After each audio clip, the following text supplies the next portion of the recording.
Welcome to a custom-tailored deep dive into the really fascinating, twist-filled world of G K Chesterton's The Innocence of Father Brown. It is such a brilliant collection of stories to unpack. It really is. And the mission of this deep dive today is to explore 12 distinct tales of murder, theft, and deception. We are going to extract the psychological genius of this unassuming, stumpy little priest from Essex. Right, a detective who solves crimes not by looking at footprints or, cigar ash or the usual physical evidence. Exactly. He looks directly into the human soul. So I want you to imagine being surrounded by the most baffling mysteries, headless corpses, impossible thefts in locked rooms, murderers who are entirely invisible. Today, you're going to learn how to look past the obvious physical clues and see the hidden psychological truths that, honestly, most people are completely blind to. And that contrast between traditional deduction and moral intuition, it starts immediately with our first narrative. We get introduced to the greatest detective in the world and the greatest criminal in the world before we even fully understand the genius of the little priest. Yeah, let's jump right into the Blue Cross. That setup is just a brilliant subversion of the traditional detective story, isn't it? It completely is. We begin by meeting Aristide Valentin. He's the brilliantly logical head of the Paris police, and he's on a boat arriving at Harwich, heading to London. Valentin is there to make the greatest arrest of the century because Flambeau is in England. And Flambeau is, well, he's a colossal master thief. Colossal is the right word. He is this athletic, ingenious Gascon of gigantic stature. He commits crimes of incredible scale and creativity.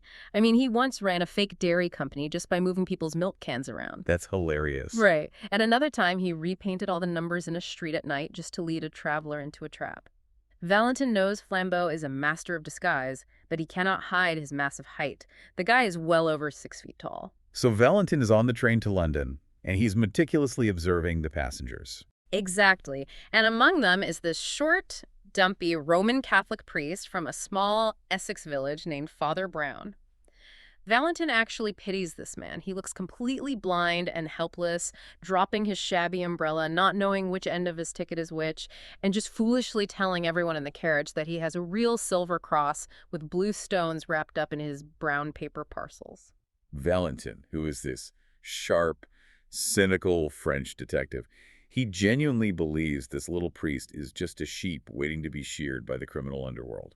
He really does. So Valentin gets to London confident he hasn't missed Flambeau, but he finds himself with no real clues. The traditional methods of policing, looking for fingerprints or known associates, they're totally useless against a creative genius like Flambeau. So Valentin is forced to rely on a different kind of logic. Right. He decides to follow the train of the unreasonable. When you have no conventional clues, you have to look for anomalies. He goes to a quiet, somewhat out-of-place restaurant and orders black coffee. When he tastes it, he realizes there is salt in it. Salt in the coffee. Yes. He inspects the table and finds that the sugar basin has salt and the salt cellars have sugar. He asks the waiter about it, and the waiter remembers that earlier, 2 clergymen had been in the restaurant. One was tall, the other short. The shorter one had inexplicably thrown a half-empty cup of soup perfectly against the wallpaper before leaving. Which is completely insane behavior for a priest. Exactly. And this bizarre breadcrumb trail leads Valentin out into the streets, tracking a purposeful chaos. Valentin follows this path of deliberate absurdity. He passes a greengrocer and notices the signs for nuts and oranges have been swapped. It's minor vandalism, really. But intentional. The grocer angrily tells him that a short clergyman upset his entire cart of apples, rolling them into the street. Valentin speaks to a policeman who tells him one of the priests seemed drunk and they got on a bus to Hampstead. Valentin even tracks them to a restaurant with a massive smashed window. The waiter there has a great story about that. Oh, it's brilliant.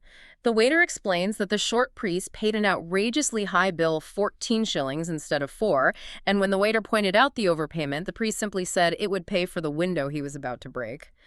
And then he just smashed it with his umbrella. And Valentin finally tracks them through a sweet shop, right? Yes, where the short priest had intentionally left a brown paper parcel to be mailed to Westminster. Valentin catches up to them on Hampstead Heath at sunset. The atmosphere is gorgeous. Chesterton describes the sky as a perfect dome of peacock green sinking into gold. Valentin creeps up behind a tree expecting to hear a criminal conspiracy. But instead, what are they talking about? Theology. The 2 priests are having a deep intellectual debate about theology and reason. The tall priest is arguing that in other universes, reason might be utterly unreasonable. But the little priest, Father Brown, argues passionately that reason is always reasonable, even in the remotest stars, and that the church, affirm as God himself, is bound by reason. Which seems like just a philosophical debate, but it's actually the trap closing. That's the genius of it. Suddenly, the tall priest drops the theological talk and demands the sapphire cross, threatening to tear the little priest to pieces like a straw doll. He reveals he is Flambeau. But Father Brown doesn't even flinch. He calmly states that Flambeau doesn't have the cross. And Flambeau laughs, saying he already stole it from Father Brown's pocket and replaced it with the duplicate parcel. He calls it an old dodge. But Father Brown explains he knew about that old dodge because he once heard the confession of a man who lived on duplicate brown paper parcels. In fact, Father Brown suspected Flambeau from the very beginning. The brilliance of that moment is that Father Brown had already spotted the spiked bracelet hidden under Flambeau's sleeve. A detail he recognized instantly from his previous parish work with ex-convicts in Hartlepool. Exactly. It completely shatters Valentin's arrogant assumption that the priest is helpless. Because Father Brown suspected him, he watched Flambeau swap the parcels, then swap them back. So when Father Brown went back to the sweet shop, he left the real parcel with the sapphire cross there to be safely mailed to Westminster. Leaving Flambeau holding a parcel of useless lead and paper. Right. Flambeau is stunned and threatens to take it by force, but Father Brown points out that Valentin and the police are right behind the tree. Father Brown explains that he deliberately left the trail of chaos, the salt in the sugar, the spilled apples, the overpaid bill, the smashed window. He knew that a thief trying to remain undetected wouldn't cause a scene. Because Flambeau paid the altered bill and drank the salted coffee because he desperately wanted to remain invisible. Father Brown forced the issue, and the ultimate psychological clue is that Father Brown knew Flambeau wasn't a real priest because Flambeau attacked reason. Bad theology exposed the criminal. Flambeau actually bows to his master in that scene, realizing that a man who hears the real sins of men in the confessional is not ignorant of human evil. It profoundly shifts our understanding of detection from catching a criminal physically to understanding them morally. Which leads us perfectly into the next narrative, the Flying Stars. This takes place later during a Christmas pantomime at a country house. The atmosphere is very different here. It really is. It's this cozy, English, middle-class setting with a snowy garden and a monkey tree. Flambeau has infiltrated a gathering under the guise of an acrobatic harlequin in a wildly chaotic play. Sir Leopold Fisher, who is a wealthy magnate, is in the audience carrying 3 immensely valuable African diamonds known as the Flying Stars. And Father Brown is just sitting quietly in the back. Seemingly entirely absorbed in the play. But during the chaos of the pantomime, Flambeau uses the distraction and his acrobatic skills to pickpocket Sir Leopold. The diamonds vanish. Sir Leopold is in a panic, and suspicion starts to fall on a somewhat reckless young man in the house who is in love with the host's daughter. But Father Brown slips out into the moonlit garden. He tracks Flambeau, who is still in his glittering harlequin costume, swinging through the high branches of the trees like a silver bird. Father Brown stands in the shadows below and speaks to him, but he doesn't threaten him with the police or a prison sentence. He speaks directly to his soul. He tells Flambeau that his downward steps have begun. Yes. He points out the cruelty of letting an innocent young boy take the blame and be separated from the woman he loves. Father Brown tells him that if he continues down this path, he will do meaner things than this before he dies. And what happens next is amazing. In response to this purely moral appeal, Flambeau just drops the 3 flashing diamonds from the tree onto the turf. Father Brown quietly retrieves them and returns them, ending the evening in triumph and saving the young man's reputation. It is a defining moment for Flambeau's eventual repentance. The psychological insight here is profound. Father Brown uses the thief's own lingering sense of pride and honor against him. We are moving from the grand acrobatic thefts of Flambeau into mysteries that rely heavily on the sociological blind spots of society. Oh, the blind spots. How do our brains literally delete people we don't consider important? The Queer Feet perfectly illustrates this concept. The setting is the Vernon Hotel, an ultra-exclusive, hushed, almost aggressively refined environment. It is hosting the annual dinner of the 12 True Fishermen Club. Father Brown is only there because a waiter had a stroke, and he was called in to hear a confession. Right. And the hotel proprietor is embarrassed by the priest's muddy clothes and sequesters him in a dark, private room to write his notes. While sitting in the dark, Father Brown's keen senses pick up on something bizarre. He hears footsteps in the hallway that simply don't make sense. What was wrong with them? They alternate rapidly between the heavy, springy, careless stride of a gentleman and the rapid, constrained, almost waddling walk of a waiter. The architectural layout and the social hierarchy of the hotel add essential layers to this mystery. Because a gentleman walks as if he owns the place. Exactly, not caring about the noise or the space he occupies. A waiter scurries silently, trying to be practically invisible, moving with a specific, constrained urgency. Father Brown sits in the dark and deduces that these two distinct walks belong to the same person. He steps out and confronts a man who is stealing the club's priceless silverfish cutlery. The core of the crime is devastatingly simple. An evening dress suit for a gentleman is visually identical to a waiter's uniform. Flambeau, who is the thief here as well, was utilizing a massive social blind spot. When he was near the gentleman, he carried himself like a waiter, and their brains simply tuned him out as a piece of furniture. And when he was near the waiters, He walked and acted like an arrogant gentleman, and they deferred to him. He gathered the silver, walked to the cloakroom, threw a gentleman's overcoat over his waiter suit, and was about to walk out into the night. Father Brown explains later that every clever crime is founded on one simple, non-mysterious fact. The fact here is the sartorial overlap between the servant class and the elite. building on that sociological thread, the theme of societal invisibility gets pushed to an even more extreme and terrifying level in The Invisible Man. This one is chilling. We meet Laura, a dark, elegant girl working in a confectioner's shop. She is telling a story to a young man named John Turnbull Angus. Laura used to work at an inn in the country where she had two very odd suitors. One was Isidore Smythe, a wealthy, dwarfish man who invented clockwork mechanical servants and was very clever with his hands. And the other was James Welkin. A tall, pale man with an appalling, terrifying squint. Both proposed to her, both were rejected, and she hadn't seen them for years. But recently, Welkin has been stalking Smythe. Laura heard Welkin's bizarre laugh right outside her shop on the empty street and heard his voice in an empty room say he would never let Smythe have her. Smythe suddenly arrives at the shop in his swift little motor car, completely frantic. He's been receiving threatening letters from Welkin, left inside his highly secure apartment flat at Himalaya Mansions. Himalaya Mansions is described as a towering, isolated fortress of a building. Angus goes with Smythe back to his flat to help sort this out. When they arrive, Smythe leaves Angus and goes up to his flat. Angus realizes they need the police, so he fetches Flambeau and Father Brown, who live nearby. But when they return, a horrifying event has occurred, Smythe has vanished from his flat. leaving only a trail of blood. A moment later, a policeman runs up and says Smythe's body has been found dead, stabbed over the heart, dumped in the canal down below. The impossible part of this crime is the security of the building. Because Angus and Flambeau intensely questioned the four men guarding the only entrance to the mansions. A commissionaire at the door, a policeman walking the beat, a chestnut seller on the corner, and a porter. All four of these vigilant men swear, absolutely and categorically, that nobody entered or left the building. Flambeau is ready to believe it is supernatural magic. He thinks the murderer is literally invisible. But Father Brown realizes the truth because he understands how human language and perception actually work. People never answer what you say. They answer what you mean. That's the crux of it. When you ask if anyone entered, you actually mean, did anyone suspicious or notable enter? A person's brain automatically filters out the mundane. Father Brown asks the crucial question. Did they find a light brown sack? He realizes that the murderer walked right past all four men. Went into the building, stabbed Smythe, put the body into a large mail sack, and walked back out. The murderer was Welkin, and he was completely invisible to everyone because he was dressed as a postman. Father Brown even points out an ordinary postman walking down the street right in front of them, whom none of them had noticed. The sociological implication here is staggering.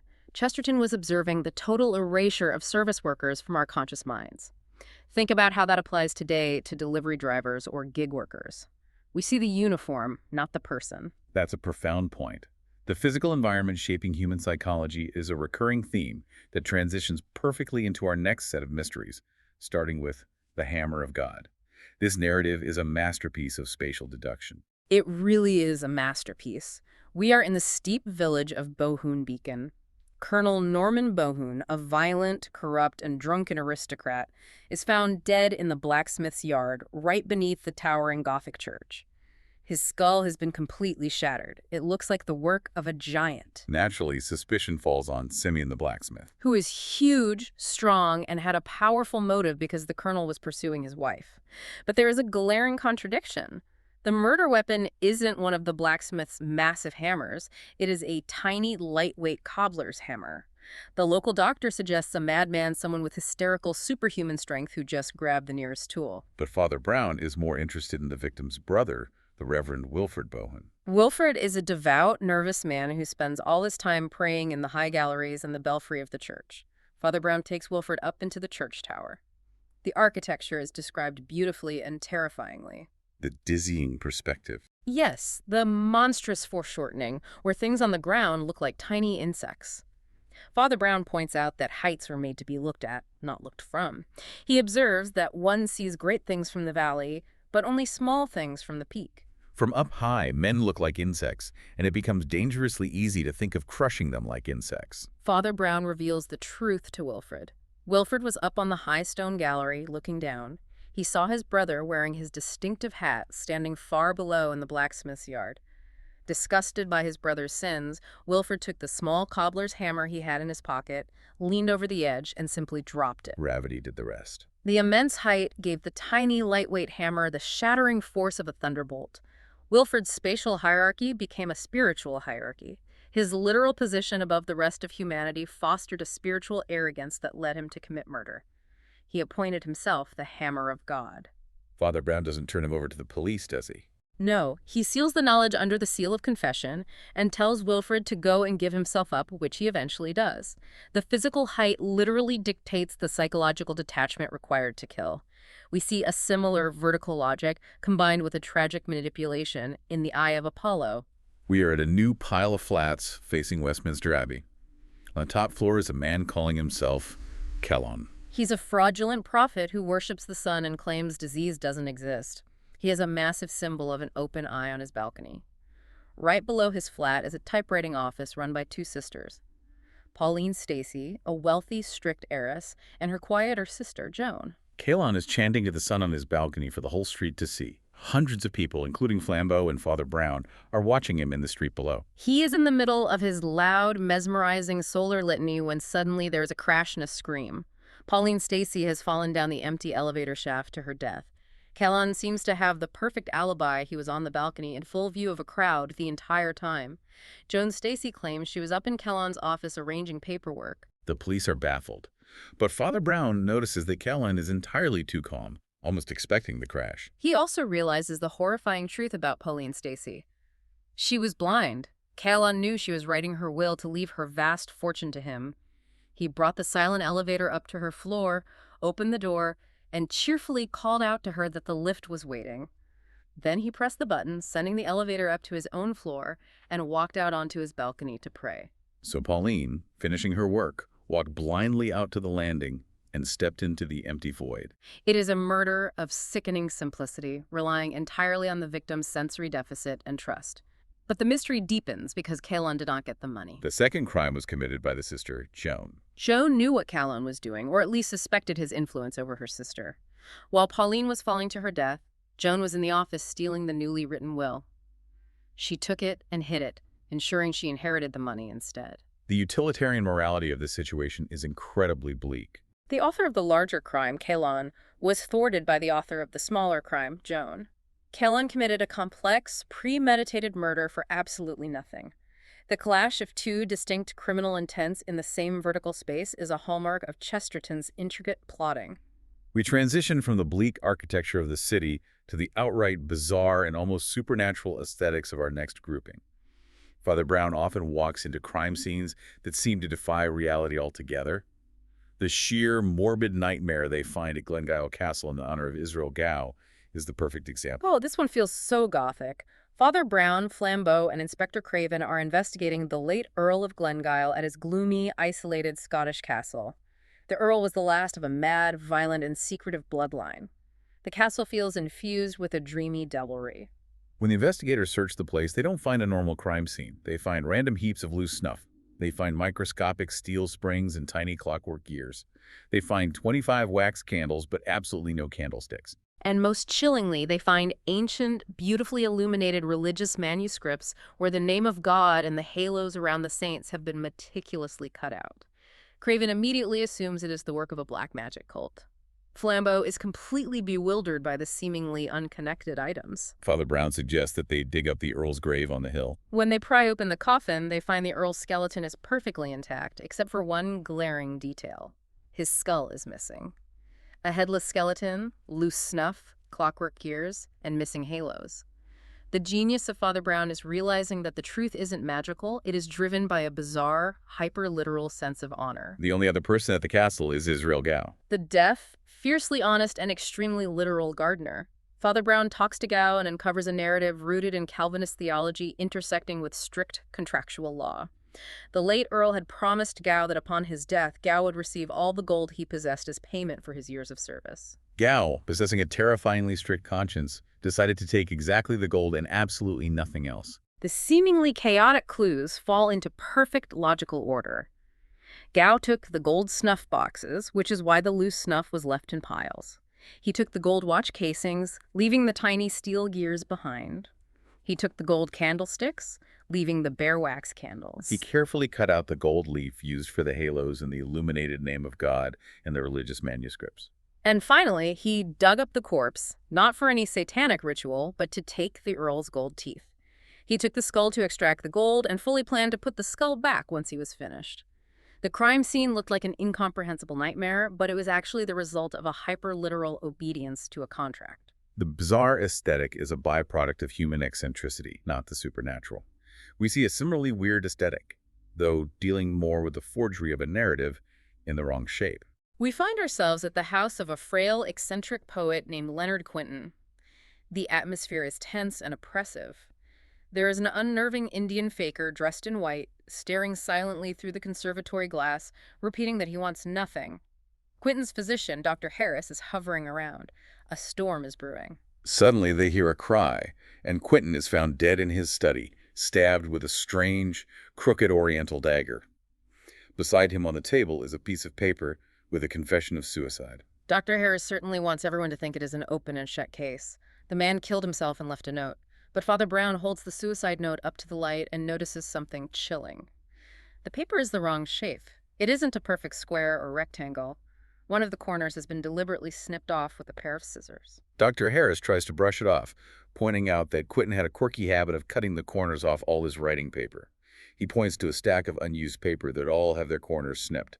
But the detail of the missing 23rd corner traps the killer. Father Brown counts the pieces of paper and the snipped corners. There are 23 sheets of paper, but only 22 snipped corners. The suicide note is the 23rd sheet. Father Brown realizes that Quentin did not write a suicide note.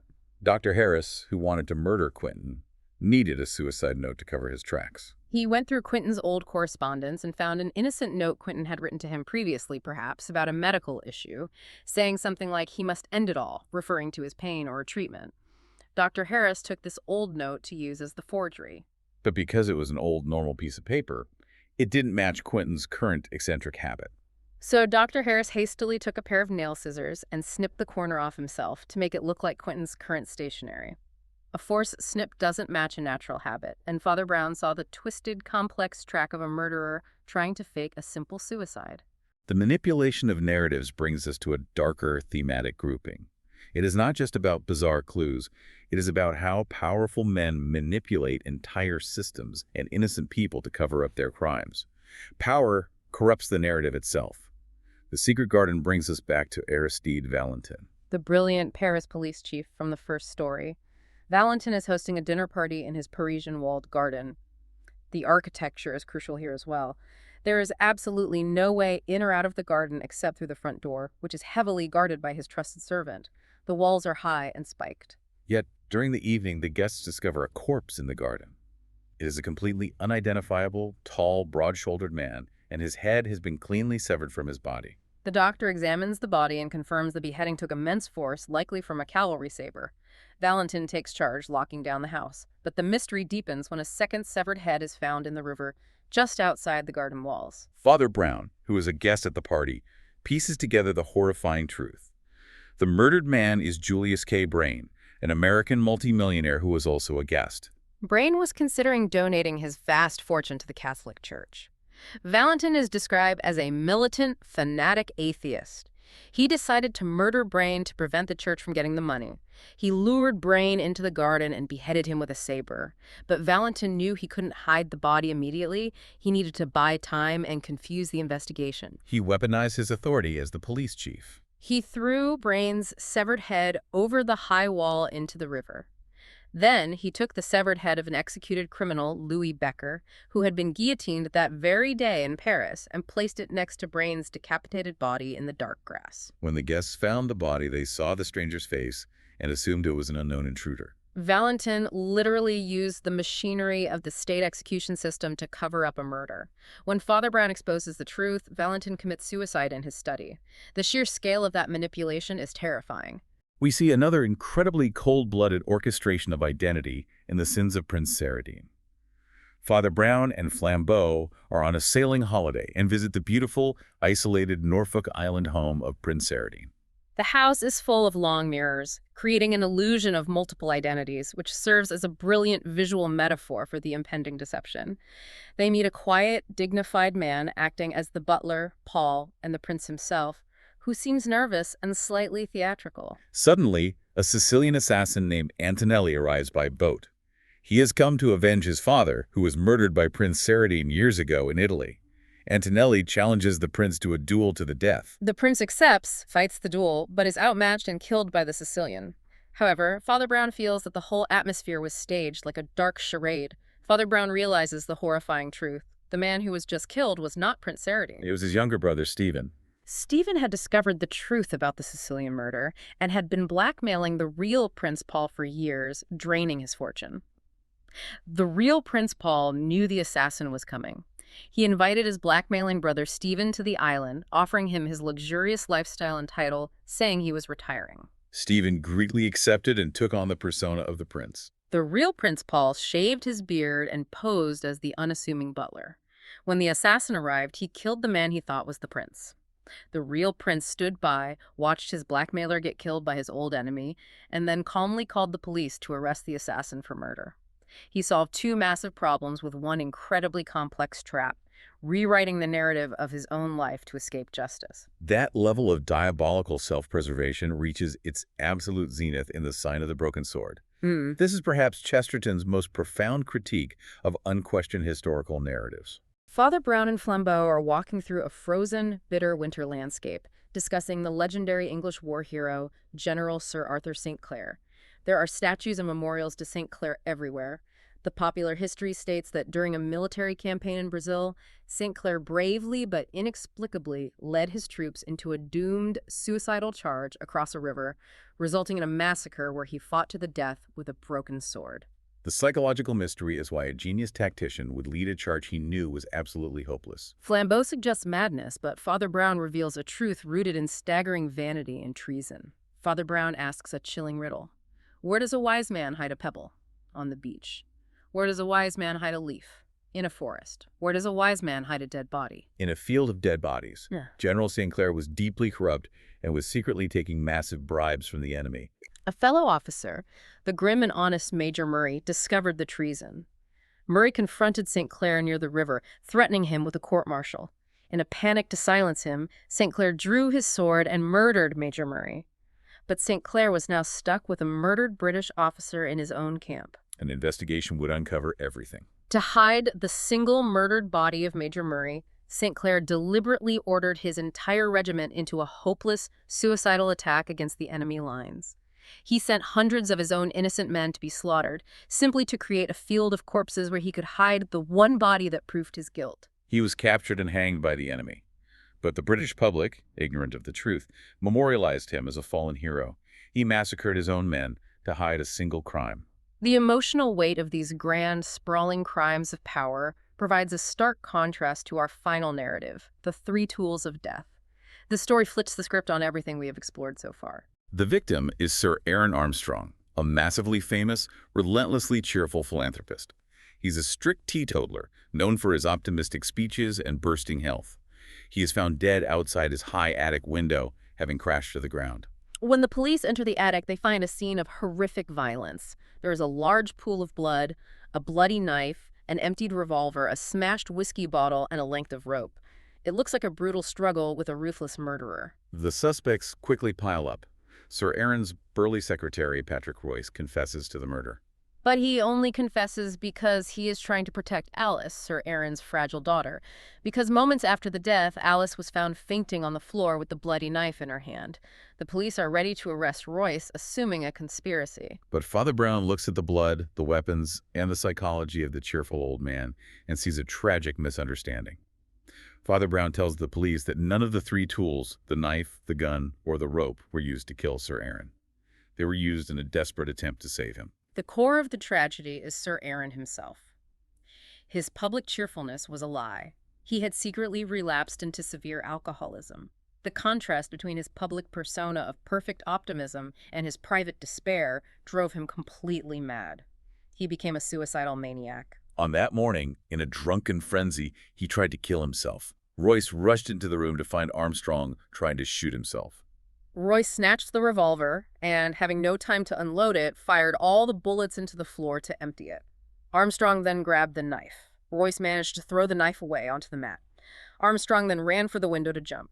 Royce grabbed the rope and tried to tackle the madman and tie him up to prevent him from throwing himself out. At that exact moment, Alice ran in.